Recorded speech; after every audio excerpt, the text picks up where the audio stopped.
कांच की चिड़िया और समय की धड़कन। एक पुराने आरामदायक अटारी कमरे में एक अद्भुत दृश्य था। यह एक घड़ीसाज की वर्कशॉप थी, जहां हर जगह पुरानी और नई घड़ियां, गियर, टूल्स और रहस्यमय यंत्र बिखरे पड़े थे। गोल खिड़की से आती सुनहरी धूप में धूल के कण नाच रहे थे। एक बूढ़ा बुद्धिमान घड़ीसाज, चश्मा लगाए, अपने वर्कबेंच पर झुका हुआ था। उसके हाथों में एक बड़ी नक्काशीदार चांदी की चाबी थी, जिसे वो प्यार से पॉलिश कर रहा था।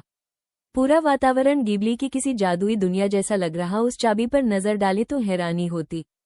चांदी की बनी वो चाबी इतनी साफ और चमकदार थी कि उस पर पारे की नन्ही नदियां बहती प्रतीत होती।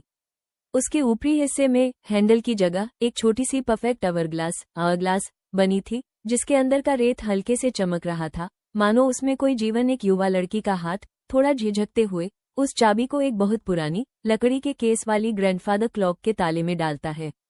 चाबी एकदम सही बैठ गई। तभी ताले से एक कोमल सुनहरी रोशनी फूटने लगी, जिसने लड़की के उत्सुक और विस्मित चेहरे को रोशन कर दिया। वो रोशनी बढ़ती गई और पूरे कमरे में एक अजीब सी सनसनी फैल गई। तभी एक जोरदार टिक की आवाज हुई, लेकिन वो आवाज नहीं, बल्कि सुनहरी ऊर्जा की एक दृश्यमान लहर थी, जो घड़ी के दरवाजे से बाहर फूटी। उसी के साथ घड़ी के अंदर से एक खूबसूरत नाजुक चिड़िया बाहर आई, जो पूरी तरह से पारदर्शी चमकते हुए कांच की बनी थी। वो हवा में उड़ने की मुद्रा में थी, मानो समय जैसे थम गया हो। वो कांच की चिड़िया घड़ी के पेंडुलम पर जा बैठी। उसकी पूंछ लंबी और सुंदर थी, और पंखों की जगह उसमें नन्ही नन्ही जंजीरें थीं। हर जंजीर से छोटे छोटे चमकदार गोले लटक रहे थे। हर गोले के अंदर जमा हुआ एक पल था, एक खिलता हुआ फूल, एक अधूरी मुस्कान, बोला गया कोई शब्द। ये सब जैसे समय के सबसे कीमती पल थे, जो स्थिर होकर चमक रहे थे। लड़की, जो साधारण कपड़ों में थी, एक गोले को गहराई से देखने लगी। उसके अंदर उसे एक छोटी सी परफेक्ट याद दिखी, उसकी दादी का चेहरा, जो फायरप्लेस के पास बैठकर कोई कहानी सुना रही थी।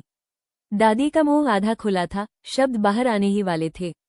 लड़की के चेहरे पर अचानक पहचान का और थोड़े दुख का भाव आया। वो पल उसके लिए बहुत कीमती था। तभी कांच की चिड़िया ने अपनी स्फटिक जैसी आंखें झपकाई। उसी पल सभी चमकदार गोले उसकी पूंछ से अलग होकर हवा में तैरने लगे और फिर सुनहरी धुंध या जुगनुओं की तरह घुलने लगे। पीछे खड़ा बूढ़ा घड़ीसाज कोमल मुस्कान के साथ देख रहा था। उसकी आंखें दयालु और ज्ञान से भरी थीं। उसने धीरे से कहा, ये पल कभी मरते नहीं बच्ची, वे बस बदल जाते हैं। सुनो, अपने अंदर। लड़की के कान और चेहरे के करीब से दिख रहा है। वर्कशॉप अब पूरी तरह शांत है। उसकी आंखें गहरी एकाग्रता में बंद हैं। उसकी अपनी सांसों की आवाज, उसके दिल की धड़कन, सब कुछ अब दृश्यमान हो उठा है। हवा में उसके चारों ओर कोमल, लयबद्ध, चमकदार तरंगे उठ रही हैं। यह एक गहरी, आंतरिक सुनने की अनुभूति थी। समय अब एक बाहरी यंत्र नहीं, बल्कि उसके अपने अस्तित्व की धड़कन बन गया था। कहानी का सार। ये कहानी एक युवा लड़की की है, जो एक जादुई चाबी के माध्यम से समय के सार से रूबरू होती है। उसे पता चलता है कि असली समय घड़ियों की सुइयों में नहीं, बल्कि हमारी यादों, भावनाओं और अपने भीतर की धड़कन में बसता है।